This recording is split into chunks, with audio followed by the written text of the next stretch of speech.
So the connection between Freemasons and the Shriners. Oh, Because that's we've all seen the Shriners. wonderful. Yeah. The Shriners in the late 19th century were an esoteric organization. They no longer are today. They're a charitable organization. They've opened many, many free hospitals for children. They've done wonderful philanthropic work. But back in the late 19th century, the Shriners organization was founded by a group of businessmen here in New York City. They were a wing of Freemasonry.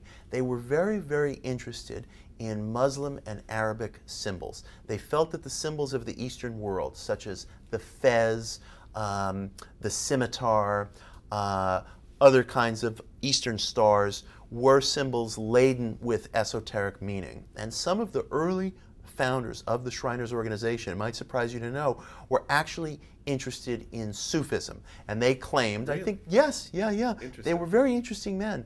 And they claimed, I think spuriously, but they claimed that they had connections with a particular Sufi order. You know, Islam in the late 19th century was kind of a mystery religion here in America. We knew very little about it. At that time, there was no hostility really between the United States and the Muslim world.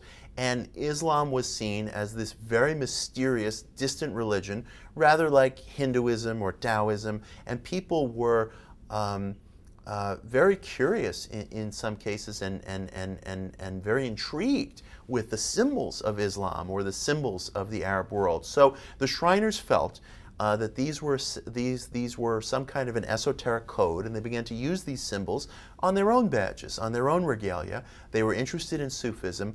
They were interested in what they thought was a mystery religion from the East, and they founded their order. Now, as years passed, these things became less and less meaningful within the Shriners, and today they're just used as emblems, insignias. They're just fraternal symbols. The Shriners, as I think we all understand, are not an esoteric organization. They wear their fezzes and they have their parades and such. And so those symbols have probably lost any esoteric association that they had for the Shriners back in the late 19th century. But I would say to anyone who is suspicious of Freemasonry in any way in this country, check out the vast network of children's hospitals that the Shriners founded and that they raise money for and fund to this day. There are a network of free hospitals here in the United States that were founded and maintained by the Shriners. That organization has changed over the years from being an esoteric organization to a charitable organization, and I think they have a very proud history. How about Freemasonry and Mormonism? You touched on it briefly earlier. Wonderful topic. I write a great deal about that in my own book, Occult America. Joseph Smith was fascinated with Freemasonry. He believed that the secret rites and rituals that existed within Freemasonry were a degraded version of the rites that the Hebrew priests used at the original tabernacle, at the original temple back in Jerusalem. And he felt that if he could revive these rites within Mormonism, he would be reaching backwards to some of the authentic culture of the ancient Hebrews. Now Smith, and this is very well documented in diaries and letters, I'm going to talk about a period that's from the 1840s, so it's not that long ago, and there are very reliable records that exist. When Smith had moved his Mormon community to Nauvoo, Illinois in the 1840s, and they constructed this massive, magnificent temple there, they used Freemasonic symbols on their temple. There's at least one instance of a square and compass being used on that temple. They also used the symbol of the rising sun, or the all-seeing sun, which was a very popular Freemasonic image. Likewise, they used the image of the beehive, very popular Freemasonic image. But more than just that, Smith inducted his inner circle into Freemasonic practice through ceremonies above a store that he maintained in Nauvoo, Illinois. This is preserved in letters and diaries. Smith enacted these ancient religious dramas involving man's creation, the creation of woman, the temptation in the Garden of Eden, and the fall from grace. This is part of what goes on within Freemasonry. Sometimes the members will enact these ritual dramas, these occult dramas, as initiatory ceremonies. Smith did this in Nauvoo, Illinois. He was very attached to Freemasonry. His lodge in Nauvoo, Illinois was an officially chartered lodge. It wasn't a renegade lodge. He had gotten a Masonic charter. He considered himself some kind of a Masonic Grand Master, and he used these Freemasonic dramas to induct members into his inner circle.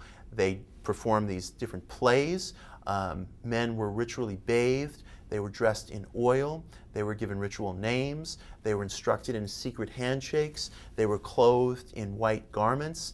Now, Mormonism tends to be a secretive religion or organization. You cannot enter its fold unless you're a member. Likewise, Freemasonry is secretive. So one has to do some detective work to piece this together. It's not easy to put these puzzle pieces together, but it is a reasonable conclusion to draw based on what we know from Joseph Smith's history, that some of the rituals and absolutely some of the symbols that are used today within Mormonism have Freemasonic roots. How does one become a Freemason? That's a good question. I'm not a Freemason myself. I have Freemasons in my family. I presume you approach a family member, you approach a friend, and someone has to sponsor you to enter a lodge. The membership levels in Masonry have been dropping for many, many years. I don't think that's a reflection of anything going on within Masonry so much as it's just a reflection of the fact that membership in civic organizations all across America has been declining for many years. That includes everyone from the JCs to the Rotary Club to the Knights of Pythias, of which my father was a member, to the Knights of Columbus. Membership has declined in lodge organizations, and that's included Masonry. So I don't know what the precise figures are. I think probably in the United States today there may be about 2 million people who are officially Freemasons, which is still an enormous organization, but as a percentage of the total population, it's dropped precipitously.